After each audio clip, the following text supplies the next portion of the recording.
ಗೋವುಗಳೆಂದು ಹೊಗೆ ಸೂಸುವುದಿಲ್ಲ, ಟ್ರ್ಯಾಕ್ಟರ್ಗಳೆಂದು ಸಗಣಿ ಹಾಕೋದಿಲ್ಲ ಅನ್ನೋ ಗಾದೆ ಮಾತಿದೆ. ಸೊ ನಾನಿವತ್ತು ಗೋವುಗಳನ್ನ ಹುಡ್ಕೊಂಡು ಗೋಶಾಲೆಗೆ ಬಂದಿದ್ದೀನಿ. ಗೋಶಾಲೆಯ ವಿಶೇಷತೆ ಮತ್ತೆ ಇವತ್ತು ನಾವು ಅರ್ಥ ಮಾಡ್ಕೊಳ್ಳೇಬೇಕಾಗಿರುವಂತಹ ಗೋವುಗಳ ಮಹತ್ವವನ್ನ ಇವತ್ತು ಗುರುಗಳು ನಮ್ಗೆ ತಿಳಿಸ್ಕೊಡ್ತಾರೆ. ಸರ್ ನಮಸ್ತೆ. ನಾವು ಜೀವನದಲ್ಲಿ 3 ತಾಯಿಗಳನ್ನ ನೋಡ್ತೀವಿ.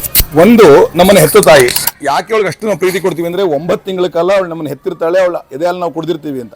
ಆದ್ರೆ ಅಲ್ಲಿಂದ ನಾವು ಬದುಕಿರೋ ತನಕ ಕುಡಿಯೋದು ಯಾವುದು ಅಂದ್ರೆ ಅದು ಹಸುವಿನ ಹಾಲು, ಅದು ಗೋಮಾತೆ, ಆ ತಾಯಿ. ಇವತ್ತು ಕಟುಕರ ಕೈಗೆ ಸಿಕ್ಕಿ ಅಥವಾ ಅದು ನಿಷ್ಪ್ರಯೋಜಕ ಅಂತ ಹೇಳಿ ನಾವು ಅದನ್ನ ಕಡಿಯೋದಕ್ಕೆ ಹೋಗ್ತಾ ಇದೀವಿ. ಮತ್ತೆ ದೇಶೀಯ ತಳಿಗಳೇನಿತ್ತು ಅವುಗಳನ್ನ ಇವತ್ತು ಬೆಳೆಸ್ತಾ ಇಲ್ಲ. ಆದ್ರೆ ಇವತ್ತು ನಮ್ಗೆ ಬೇಕಾಗಿರೋದು ಯಾವುದು ಅಂತಂದ್ರೆ ಇಂಥ ದೇಶೀಯ ತಳಿಗಳು. ಇದು ಕಾಲಿಂದ ತಲೆ ತನಕ ಅಂತ ಹೇಳ್ತೀವಿ. ಹಾಗೆ ಅದರ ಗೋಮಯ, ಗೋಮೂತ್ರ, ಹಾಲು, ಅದಿರೋ ಪರಿಸರ ಎಲ್ಲವನ್ನ ಆರೋಗ್ಯಕರವಾಗಿ ಇಟ್ಕೊಳ್ತೀವಿ. ಇವತ್ತು ಮನುಷ್ಯನ ಆಯಸ್ಸು ಏನು 120 ಇತ್ತು, 90 ಇತ್ತು, ಇವತ್ತು ನಾವೆಲ್ಲ 75, 50 ಆರ್ಡರ್ಗಳಾಗ್ತಿದ್ವಿ ಅಂದ್ರೆ ಅದಕ್ಕೆ ಇವುಗಳನ್ನ ನಾವು ಬಿಟ್ಟಿರೋದೇ ಕಾರಣ.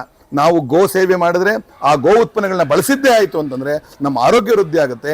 ಸನಾತನ ಧರ್ಮದಲ್ಲಿ ಇದನ್ನೇ ಹೇಳಿದ್ದು, ಮನೆಗೊಂದು ಹಸು, ಒಂದು ತೆಂಗಿನ ಮರ ಇದ್ರೆ ಆ ಮನೆ ಯಾವಾಗಲೂ ಆರೋಗ್ಯವಾಗಿರುತ್ತೆ ಅಂತ. ಇವತ್ತು ಮನುಷ್ಯ ಆರೋಗ್ಯ ಕಳ್ಕೊತಿರೋದ ಕಾರಣ ಈ ಹಸುಗಳನ್ನ ನಾವು ಬಿಟ್ಟಿರುವಂಥದ್ದು. ಅದು ದೇಶೀಯ ತಳಿಗಳು. ಅದು ಸಾಯಿವಾಲ್ ಆಗ್ಬೋದು, ಪುಂಗನೂರು ಆಗ್ಬೋದು.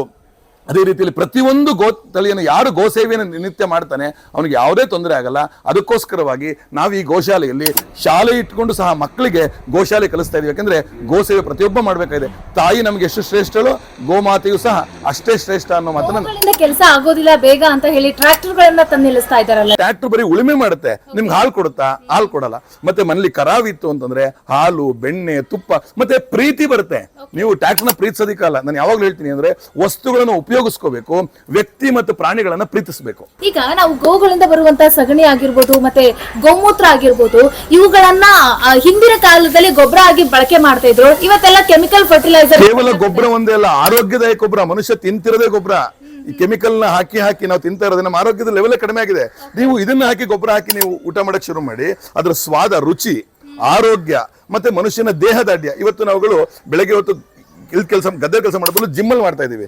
ಅದೇ ನೀವು ಗೋನ್ ಸಾಕ್ತಾ ಹೋಗಿ ಜಿಮ್ ಬದಲು ಗದ್ದೆಲಿ ಇರ್ತೀರಿ, ಆರೋಗ್ಯವೂ ಚೆನ್ನಾಗಿರುತ್ತೆ.